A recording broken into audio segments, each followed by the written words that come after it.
নাম দব্দি মেঝেন, বয়স 27, স্বামী দুলন মাঝি, নিহত। নিবাস চেরাখান, থানা বাঁকড়াঝাড়, কাঁধে ক্ষতচিহ্ন। দব্দি গুলি খেয়েছিল। জীবিত বা মৃত সন্ধান দিতে পারলে, এবং জীবিত হলে গ্রেপ্তারে সহায়তায় 100 টাকা। অহংকার অফিসাররা জানে কেবল ফসফসাইয়া ইংরাজি লিখতে। হ্যাঁ, হের নামে এত লিখছে নাকি? মোস্ট নটোরিয়াস মেয়ে ছেলে, লং ওয়ান্টেড ইন মেনি। দুলন ও দব্দি দেওয়ালি কাজ করত। বিটুইন বীরভূম, বর্ধমান, মুর্শিদাবাদ, বাঁকুড়া রোটেট করে ঘুরত। 1971 সালে বিখ্যাত অপারেশন বাকুলিতে যখন 3টি গ্রাম হেভি কর্ডন করে মেশিন গান করা হয়, তখন এরা দুজনও নিহতের ভান করে পড়ে থাকে। বস্তুত এরাই মেইন ক্রিমিনাল। সূর্য সাহু ও তার ছেলেকে খুন, ড্রাউটের সময় আপার কাস্টের ইদারা ও টিউবওয়েল দখল, সবেতেই এরা মেইন। সূর্য সাউ, তারপর শিউড়ি থেকে telegraphic message, special train, army, jeep Bakuli অবধি আসেনি। March March March. নালপরা বুটের নিচে কাঁকরের ক্রাঁচ ক্রাঁচ ক্রাঁচ। কর্নাপ! মাইকে আদেশ। যুগল মণ্ডল, সতীশ মণ্ডল, Rana আলায়াস, Prabir আলায়াস, Dipak, Dulla Majhi, Dopdi Mejhen, surrender surrender, no surrender surrender. Dopdi আর দুলনা বুকে হেঁটে পালিয়েছিল। বাকুলির পর পলতাকুড়িতে ওরা পৌঁছতে পারত না। ভূপতিয়া তপা নিয়ে যায়। তারপর ঠিক হয় দব্দি ও দুলনা ঝাড়খানি বেল্টের আশেপাশে কাজ করবে। দুলনা দব্দিকে বুঝিয়েছিল, এই ভালো রে, ইতে আমাদের ঘর সংসার ছেলে মেয়ে হবে না। কে বলতে পারে একদিন জোরদার, মহাজন, পুলিশ সব নিশ্চিহ্ন হবে না। কিন্তু আজ ওকে পেছন থেকে ডাকলো কে? দপ্তি হাঁটতে থাকলো। গ্রাম, প্রান্তর, ঝোপঝাড় ও খোয়াই। পিডব্লিউডির খাম্বা, পিছনে ছুটে আসার শব্দ। একজনই আসছে। ঝাড়খানির জঙ্গল এখনো ক্রোশখানেক। জঙ্গলে ঢুকে পড়তে পারলে বাঁচে। ওদের বলতে হবে পুলিশ আবার তার নামে লুটিস দিয়েছে, সেই হারামি আবার এসেছে, হাইড আউট পাল্টাতে হবে। সময় ও বুধনা সবই জানতো।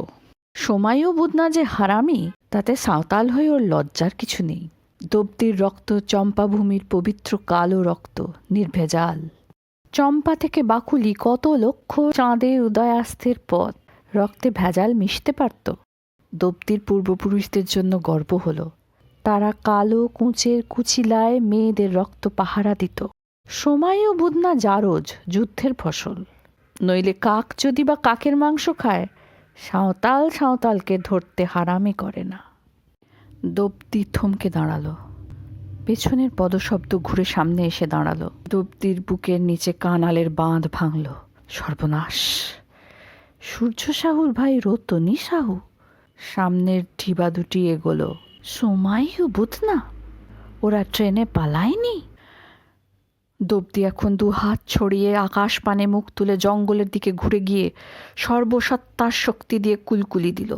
1 বার, 2 বার, 3 বার। তৃতীয় কুলকুলিতে ঝাড়খানি জঙ্গলের আঁচলের গাছে পাখিগুলো রাতের ঘুম ভেঙে ডানা ঝাপটে ডেকে উঠল। কুলকুলির প্রতিধ্বনি বহুদূর যায়।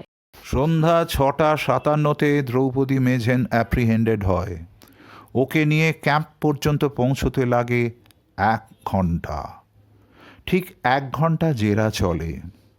কেউই তার গায়ে হাত দেয় না এবং তাকে ক্যাম্বিসের টুলে বসতে দেয়া হয়। 8:57 সেনানায়কের ডিনার টাইম হয় এবং ওকে বানিয়ে নিয়ে এসো, ডু দ্য নিডফুল বলে তিনি অন্তর্ধান করেন। তারপর 1 নিযুত চাঁদ কেটে যায়। 1 নিযুত চন্দ্র বৎসর। লক্ষ আলোকবর্ষ পরে দ্রৌপদী চোখ খুলে কি বিস্ময় আকাশ ও চাঁদকেই দেখে। ক্রমে ওর মস্তিষ্ক থেকে রক্তাভ আলপিনের মাথা সরে সরে যায়। নড়তে গিয়ে ও বোঝে এখন ওর 2 হাত 2 খুঁটোয় এবং 2 পা 2 খুঁটোয় বাঁধা। পাছা ও কোমরের নিচে চটচটে কি যেন, ওরই রক্ত। শুধু মুখের ভেতরে কাপড় নেই। ভীষণ তেষ্টা, পাছে জল বলে ওঠে, সেই ভয়ও দাঁতে নিজের ঠোঁট চাপে। ওকে লজ্জা দিয়ে চোখের কোল থেকে জল গড়ায়। বিবর্ণ চোখ নিচের দিকে নামাতে নিজের স্তন দুটি চোখে পড়ে। বোঝে হ্যাঁ, ওকে ঠিক মতো বানানো হয়েছে। স্তন দুটি কামড়ে ক্ষতবিক্ষত, বৃন্ত ছিন্ন ভিন্ন। কতজন? 4, 5, 6, 7। দ্রৌপদীর হুঁশ ছিল না। চল কোথাক যেতে বলছিস? বড় সাহেবের তাঁবুতে। চল, যেছি আমি।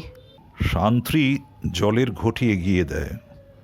দ্রৌপদী উঠে দাঁড়ায়, জলের ঘটি মাটিতে ঢালে উপুড় করে, কাপড়টি দাঁতে ধরে টেনে ছেঁড়ে।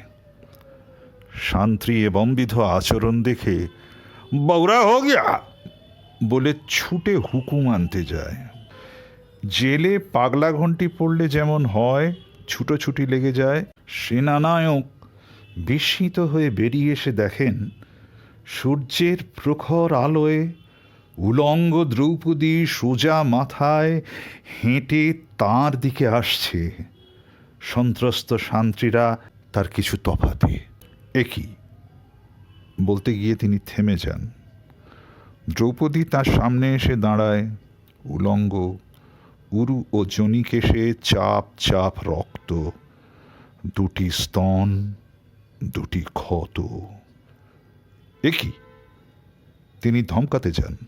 তোর সাধানের মানুষ ধোপটি মেয়েছেন, পানি আনতে বলেছিলি, কেমন বানিয়েছে দেখবি না?